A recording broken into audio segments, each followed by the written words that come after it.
देखिए जो चैप्टर है moving charge and magnetism, moving charge का मतलब करंट कैरिंग वायर। जब भी आपके पास एक करंट कैरिंग वायर होगा और उसमें करंट फ्लो होगा तो उसके सराउंडिंग मैग्नेटिक फील्ड होगा। उस मैग्नेटिक फील्ड की डायरेक्शन को तो हम राइट हैंड स्क्रू रूल से या राइट हैंड थंब रूल से फाइंड करेंगे और उसकी वैल्यू को हम बायो-सावर्ट्स रूल से फाइंड करेंगे और कई बार हम एम्पियर सर्कुटल रूल से भी वो वैल्यू फाइंड कर सकते हैं। तो डायरेक्शन के लिए अलग रूल है और वैल्यू के लिए अलग रूल है। तो देखिए बायो-सावर्ट्स रूल क्या है, अगर आपके पास एक करंट कैरिंग वायर है, इस करंट कैरिंग वायर को आप छोटे छोटे डीएल्स में डिवाइड कर दीजिए। DL DL DL DL DL ऐसे पूरे डीएल्स में डिवाइड कर दिया। किसी एक डीएल को आपने कंसीडर कर लिया। इस डीएल की वजह से किसी पॉइंट टी पर हमें मैग्नेटिक फील्ड फाइंड करना है, सिर्फ इस डीएल की वजह से।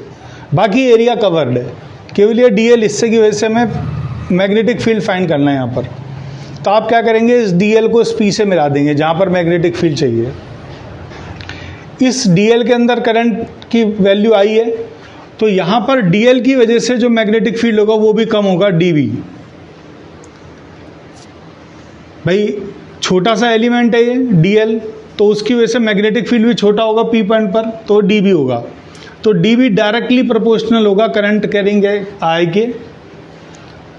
डीबी डायरेक्टली प्रोपोर्शनल होगा साइन थीटा के। थीटा क्या है?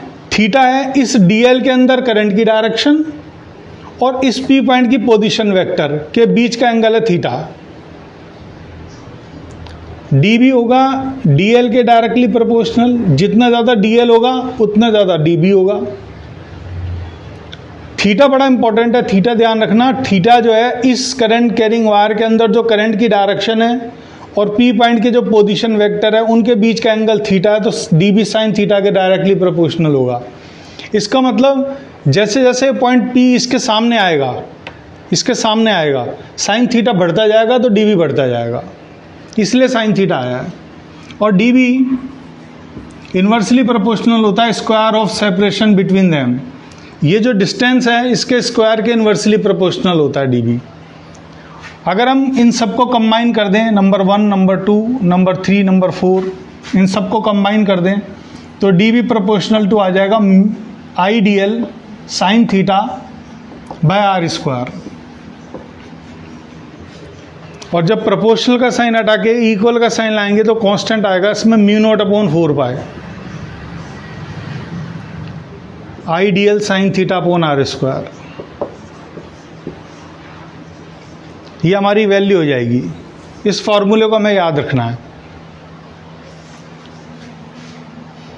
Where μ0 is known as magnetic permeability of free space. μ0 is magnetic permeability of free space.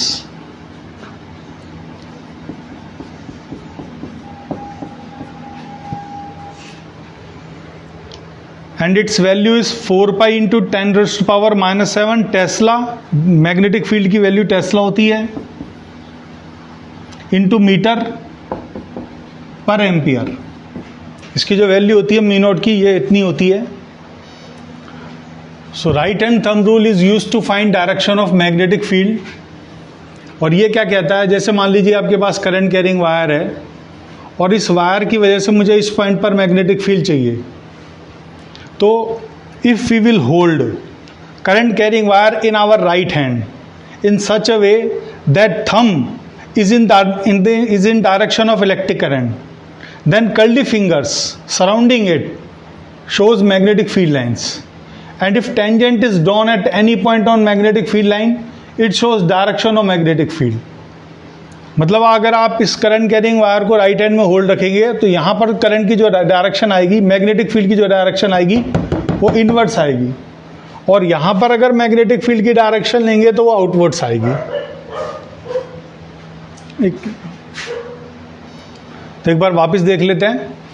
अगर हम इस करंट कैरिंग वायर को राइट हैंड में होल्ड रखेंगे तो देखिए यहाँ पर मैग्नेटिक फील्ड लाइन, ये इन्वर्स ठक ठक की आवाज़ आ रही है, ये इन्वर्स की डायरेक्शन हो गई, और मैग्नेटिक फील्ड लाइंस घूम के, ये कर्ली फिंगर्स घूम के यहाँ पर ऐसे आई, तो यहाँ टेंजेंट डालेंगे तो बाहर की तरफ आएगी। तो यहाँ पर जो मैग्नेटिक फील्ड होगा वो बाहर की तरफ होगा, क्यू पॉइंट पर मैग्नेटिक फील्ड आउटवर्ड्स होगा और पी पॉइंट पर मैग्नेटिक फील्ड इनवर्ड्स होगा। इनवर्ड्स को क्रॉस से शो करते हैं, आउटवर्ड्स को डॉट से शो करते हैं। ये एक छोटा सा न्यूमेरिकल कर लेते हैं, लिखिए direction of electric current, direction of electric current is shown in the figure from south to north, shown in the figure from south to north. What is direction of magnetic field above the wire and below the wire? What is direction of magnetic field above the wire and below the wire? देखिए, देख लेते हैं एक बार इसको, question को। एक question में दिया है कि जो डायरेक्शन है इलेक्ट्रिक करंट की वो साउथ से नॉर्थ की तरफ है। साउथ मेरे इस तरफ है और नॉर्थ मेरे इस तरफ है, ईस्ट मेरे इस तरफ है। तो साउथ से नॉर्थ की तरफ ये डायरेक्शन है, करंट की डायरेक्शन साउथ से नॉर्थ है। देखिए डायरेक्शन आपसे क्वेश्चन में को पूछा है कि जो डायरेक्शन है करंट की वो साउथ से नॉर्थ की तरफ है। पीछे मेरे साउथ है, आगे मेरे नॉर्थ है, साउथ से नॉर्थ की तरफ करंट की डायरेक्शन है। मैंने इसको राइट हैंड में होल्ड रखा। अब देखिए कर्ली फिंगर्स कैसे जा रही है, यहाँ पर देखिए, यहाँ पर जा रही हैं ईस्ट की तरफ, इधर से सनराइज होता है तो ईस्ट की तरफ जा रही हैं, और बिलो किधर की तरफ जा रही है, वेस्ट की तरफ। तो अबाउट जो आएगा वो डायरेक्शन आएगी ईस्ट की तरफ, direction of magnetic field east की तरफ आएगा और ये वेस्ट की तरफ आएगा।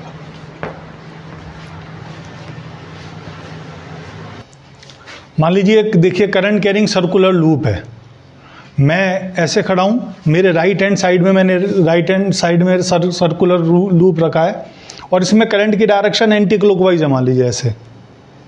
तो ये लूप है और इस लूप में डायरेक्शन जो है एंटी क्लॉकवाइज आपको दे रखी है, सर्कुलर लूप के अंदर है डायरेक्शन।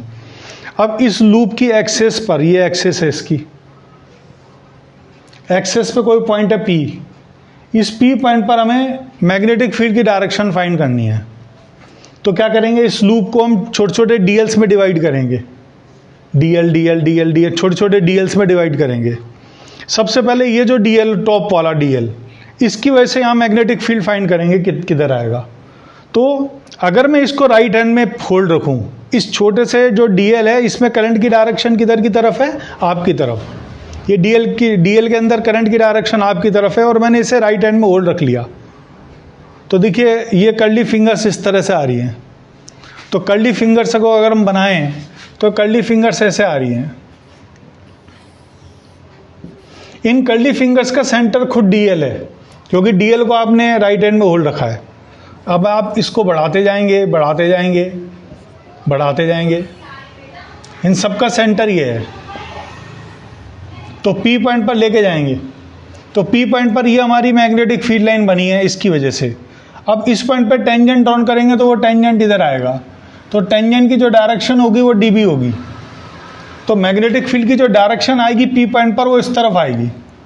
या हमें ध्यान रखना है कि सबसे पहले डायरेक्शन निकालनी है, वो dB की डायरेक्शन इस तरफ आएगी हमारी। ऐसे ही हम अगर ये बॉटम वाला डीएल ले लें और इसको राइट हैंड में होल्ड रखें, तो टॉप वाले डीएल के अंदर तो करंट की डायरेक्शन आपकी तरफ आई थी, बॉटम वाले में इस तरफ आएगी। तो अगर हम करंट कैरिंग वायर को ऐसे होल्ड रखेंगे और इसके सराउंडिंग मैग्नेटिक फील्ड लाइंस बनाएंगे, तो मैग्नेटिक फील्ड लाइंस इस तरह से बनेंगी, ऐसे मैग्नेटिक फील्ड लाइन बनेगी, ऐसे बनेंगी, और उसको P पॉइंट तक लेके जाएंगे तो P पॉइंट पर जो मैग्नेटिक फील्ड की डायरेक्शन आएगी वो इधर आ जाएगी। तो इस डीएल की वजह से यहाँ P पॉइंट पर मैग्नेटिक फील्ड इस तरफ आ गया और इस डीएल की वजह से यहाँ मैग्नेटिक फील्ड इस तरफ आ गया। अभी हमने टॉप वाला और बॉटम वाला दो डीएल कंसीडर किए हैं। तो देखिए ये टॉप का जो डीएल है, इस डीएल की वजह से मैग्नेटिक फील्ड इस तरफ आपने लिया था, ये एंगल आपने थीटा ले लिया। अब ये एंगल आपके पास थीटा है और ये रेडियस है, ये आपने ज्वाइन किया था। आपको पता हो कि सर्कुलर जो आपने लाइंस बनाई थी, जो मैग्नेटिक फील्ड लाइंस बनाई थी, उनकी रेडियस ये थी। तो रेडियस और इनके बीच में ये एंगल 90 डिग्री होगा श्योर। तो ये एंगल हो जाएगा हमारा 90 माइनस थीटा। और ये एंगल हमारा 90 है, तो ये एंगल पे हमारा थीटा हो जाएगा। अब आती है, देखिए dB की वैल्यू रख रहा हूँ मैं। dB की वैल्यू होती है mu naught upon 4 pi I D L sine theta upon are square. Biot Savart's rule कहता है मैग्नेटिक फील्ड होता है mu naught upon 4 pi I D L sine theta upon are square. तो इसके अंदर करंट कैरिंग, करंट की जो value है वो आई है, डीएल की वैल्यू डीएल ही है। थीटा होता है डीएल के अंदर करंट की डायरेक्शन, जो डीएल एलिमेंट है उसमें करंट की डायरेक्शन। तो डीएल की जो डायरेक्शन है वो किधर की तरफ है, वो आपकी तरफ है। करंट की वैल्यू जो है इस डीएल के अंदर जो करंट की डायरेक्शन है वो आपकी तरफ है। और मान लीजिए ये कोई पॉइंट है एक्सिस का जहाँ पर हमें मैग्नेटिक फील्ड चाहिए, तो करंट कैरिंग वायर के अंदर और एक्सिस के पॉइंट को अगर मिलाएं, ये मान लीजिए इससे मिला देते हैं, हम ऐसे मिला देते हैं, तो देखिए ये जो एंगल बन रहा है ना, ये वाला एंगल, ये जो एंगल बन रहा है ये हमेशा 90 बनेगा, एक्सिस का कोई भी पॉइंट क्यों ना हो। इसका मतलब एक्सिस के किसी भी पॉइंट के लिए जो डायरेक्शन आएगी करंट कैरिंग वायर के अंदर और जो इसकी पोजीशन है, इसको मिलाने की ज्वाइन करने वाली जो लाइन है, उसके बीच में जो डायरेक्शन आएगी वो हमेशा 90 डिग्री आएगी। क्योंकि ये जो थीटा है वो हमें ध्यान रखना है, थीटा होता है डीएल के अंदर करंट की डायरेक्शन, डीएल के अंदर करंट की डायरेक्शन, और डीएल को पी पॉइंट से मिला दो, इनके बीच का जो ये एंगल बनता है ये 90 डिग्री बनेगा हमेशा। ये आपको ध्यान रखना है। देखिए इस डीएल की वजह से मैग्नेटिक फील्ड इस तरफ था और इस डीएल की वजह से जो मैग्नेटिक फील्ड है वो इस तरफ है। इसका इधर जो मैग्नेटिक फील्ड का कंपोनेंट होगा वो आएगा डीबी कॉस थीटा। इस डीबी का भी इधर थीटा की डायरेक्शन में कंपोनेंट आएगा डीबी कॉस थीटा, और डीबी का इधर कंपोनेंट आएगा डीबी साइन थीटा। डीबी और इस डीबी का इधर कंपोनेंट आएगा डीबी साइन थीटा। तो डीबीज के इधर वाले कंपोनेंट तो कैंसिल आउट हो जाएंगे अपोजिट डायरेक्शन की वजह से, इधर वाले ऐड अप हो जाएंगे। इसका मतलब इस डीबी का केवल ये कंपोनेंट बचेगा। तो हमें डीबी का कॉस थीटा चाहिए, तो डीबी कॉस थीटा की वैल्यू कितनी होगी, mu naught upon 4 pi I D L sine 90 upon 4 pi. ये आर की वैल्यू कितनी है, ये आर है under root R square plus x square का होल स्क्वायर। पाइथागोरस से ये कैपिटल आर है, ये एक्स है, ये राइट एंगल ट्राइंगल बन रहा है, तो आर स्क्वायर को लिख सकते हैं R square plus x square. ये आर स्क्वायर हो गया R square plus x square. तो इस आर को लिख सकते हैं हम under root R square plus x square का होल स्क्वायर। ये हमारी वैल्यू आ जाएगी डीबी कोस थीटा की।